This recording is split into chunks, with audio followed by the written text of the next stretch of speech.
सिंहासन पर विराजमान परम आराध्य संत सद्गुरु महर्षि में ही परमहंस जी महाराज के पावन श्री चरणों में कोटि कोटि से नमन। उनके पावन हृदय परम पूज पाद संत साही स्वामी जी महाराज के पावन श्री चरणों में कोटि कोटि से नमन। अपने निवास में विराजमान संत मत के प्रधान आचार्य परम पूजपाद ब्रह्म ऋषि चतुरानंद जी महाराज के पावन श्री चरणों में कोटि कोटि से नमन। मंच पर विराजमान पूजनीय संतजन, वंदनीय सत्संग प्रेमी माताओं एवं बहनों, यूट्यूब के माध्यम से महर्षि में हृदय चैनल पर जो भी श्रोता इस ज्ञान यज्ञ का श्रवण और दर्शन करते हैं, उन सबको भी बार बार नमन और वंदन। कल एक पर्व भगवान शिव की बारात के रूप में आप लोगों ने देखा, और यहाँ भी बीच में घोगा में भी बहुत बच्चे अपने अपने रूप को भिन्न भिन्न तरह से सजाकर भगवान शिव की बारात में शामिल थे। और कुछ रूप उसमें भूत प्रेत के भी थे।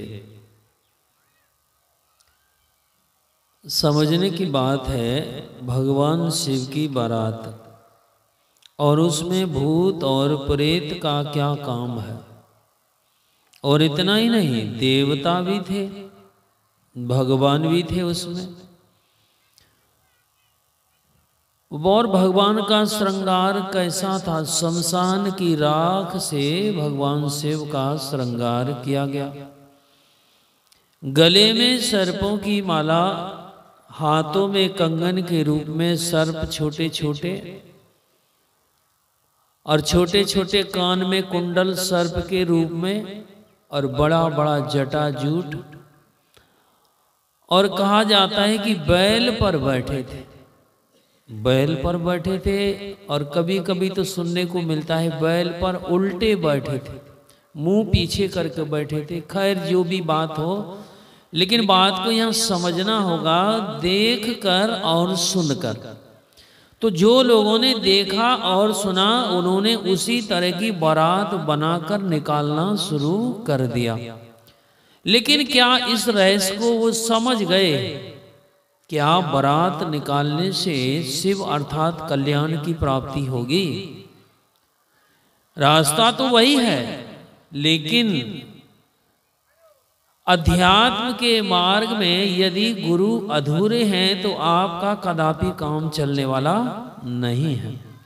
संसार की विद्या में कोई अधूरे गुरु हैं तो उनसे आपका कुछ काम चल सकता है, लेकिन परमार्थ की विद्या में पूरे गुरु की संगत अर्थात सत्संग बुद्धि योग। तो पहले शिव के बारे में समझना चाहिए, शिव किनको कहते हैं। शिव का अर्थ कल्याण। क्या बारात निकालने से कल्याण हो सकता है? यदि बारात शब्द का एक अर्थ किया जाए, बरा और तो, यानी जो अब जला चुका है। क्या जला चुका है? जलाने का मतलब भी होता है प्रकाश। और भगवान शिव के बारे में कहा जाता है कि वो भांग पीते थे। लोग नहीं जानने के कारण कुछ भी बोल देते हैं। यदि भांग शब्द का अर्थ किया जाए तो भा और अंग।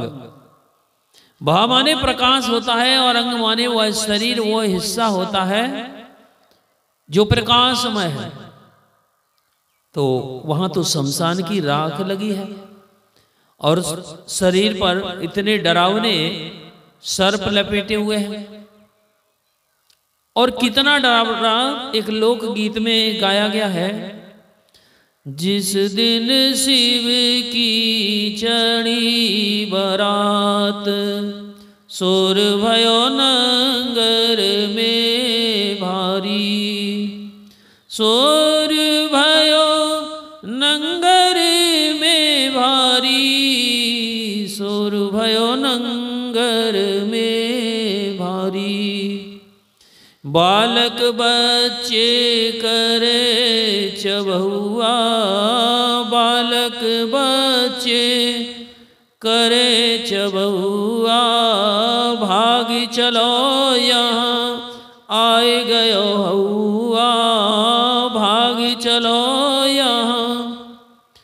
इतनी डरावनी बारात किसको डर नहीं लगेगा, जहाँ भूत प्रेत कंकाल, किसी को सिर है किसी को नहीं है, किसी की आंख पीछे है तो किसी की दांत कहीं कुछ, ऐसा डरावना। और बच्चे देखकर भागेंगे नहीं तो क्या करेंगे। और बच्चे ही नहीं, जो आरती का थाल था, आरती उतारने के लिए और सासू जी के हाथ से भगवान का दर्शन जैसे किया तो वो थाल ही छूट गया, ऐसे डरावने।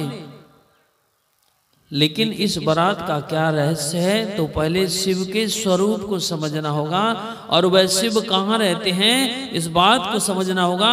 यदि आप ऐसे ही एक जीवन नहीं अनंत जीवन तक यही काम करते रहेंगे तो आपको शिव के स्वरूप का बोध नहीं होगा, ज्ञान नहीं होगा, प्राप्ति नहीं होगी, कदापि नहीं हो सकती है। तो पहले शिव के स्वरूप को अर्थात सत्संग में सुनना चाहिए। वह शिव कहाँ रहते हैं, भगवान शिव की एक स्तोत्र है, उनका पता उसमें बताया गया है। कर्पूर्ण गौरम करुणावतारम संसार सारम भुजगेन्द्रहारम सदा वसंतम हृदयारविंदे भवं भवानी सतम नमामि। वो भवानी अर्थात शक्ति के साथ में कहाँ है, हृदय में है। और हृदय कहाँ है, एक हृदय शरीर को जीवित रखने के लिए खून का संचालन करता है, पंप करता है। खून यदि नहीं घूमेगा शरीर में तो शरीर नहीं रहेगा। लेकिन एक चेतन और है, जिस चेतन के कारण वह हृदय पंप खून का संचालन करता है, अर्थात ये शरीर और इंद्रियां सब काम करती हैं और उसका पता ही उसमें बताया गया है। समय कम होता है लेकिन इतना ही समझ लेना है कि उनका पता क्या है, वो हृदय में उनका निवास है। तो गुरु महाराज कहते हैं योग हृदय में वास ना तो तन वास है तो क्या। अब वो योग हृदय क्या है, देखिए एक जगह रामचरितमानस में जब भगवान शिव नाराज हो गए तो गुरुदेव ने उनको मनाया, तो किन शब्दों का प्रयोग किया आप पढ़ करके उसका अर्थ समझ सकते हैं। रामचरितमानस में बहुत सुंदर प्रसंग है वो। नमामि समीशान निर्वाण रूपम विभुं व्यापकं ब्रह्मवेद स्वरूपम निजं निर्गुणं निर्विकल्पं निरीयं चिदाकाशमाकाशवासं भजेहम। उसको भजिए अर्थात भजन कीजिए, उसका ध्यान कीजिए। किसका, पहले तो निर्वाण स्वरूप है। शिव कैसे है, निर्वाण स्वरूप है अर्थात मुक्ति के स्वरूप ही है। और अंतिम में कहा गया कि आकाश, ये आकाश का उद्देश्य क्या है, और ये आकाश प्रत्येक संत वाणियों में भी आपको इसका संकेत मिलता है। और वो आकाश आपके शरीर में भी है, सर्वत्र भी है, लेकिन इन सब में भी एक और चेतन है जिसको शिव का स्वरूप अर्थात परमात्मा कहा जाता है। तो आकाश आपके शरीर में कहाँ है, आपके शरीर में रचना देखिए, प्रकृति ने आपके शरीर की कितनी अद्भुत की है। आपके शरीर में सबसे नीचे मिट्टी तत्व है, ऊपर जल तत्व है, और उसके ऊपर अग्नि तत्व है, और उसके ऊपर वायु तत्व है, और उसके ऊपर आकाश तत्व है। समझ सकते हैं, शौच क्रिया, फिर लघु संख्या, उसके बाद पेट पर गर्मी होती है, और फिर श्वास बहती है। और कहाँ श्वास बहती है, जहाँ खाली स्थान होता है। अर्थात आपको यहाँ तक की पता लग गई, यहाँ तक की पता सुन करके लग गई। लेकिन इससे आगे जो योग हृदय है उसका पता तो जब तक आप दीक्षा नहीं लेंगे, गुरु की शरण में नहीं जाएंगे और युक्ति सीखेंगे, भजन भेद, और तब आप साधन करेंगे तो आपके उस शिव के स्वरूप का दर्शन होगा जिसको प्रकाशमय कहा जाता है। तो समय कम होता है, लेकिन आपको संकेत गुरु महाराज की कृपा से मिल गया है, दीक्षा के समय आशीर्वाद मिल गया है। अब जरूरत है बैठकर स्थिर होकर उस स्थिर तत्व को प्राप्त करें, यही जीवन का लक्ष्य है। और छोटी सी जानकारी, जो महाराज श्री के जितने भी आयोजन होते हैं वो YouTube के माध्यम से महर्षि मई हृदय चैनल पर प्रसारित किया जा रहा है अखिल भारतीय महासभा के द्वारा। आप लोग सत्संग में जहां नहीं पहुंच पाते हैं तो अपने मोबाइल पर या स्मार्ट टीवी पर ये सब आयोजन कभी भी 10 साल बाद भी देखना चाहे तो आप लोग देख सकते हैं।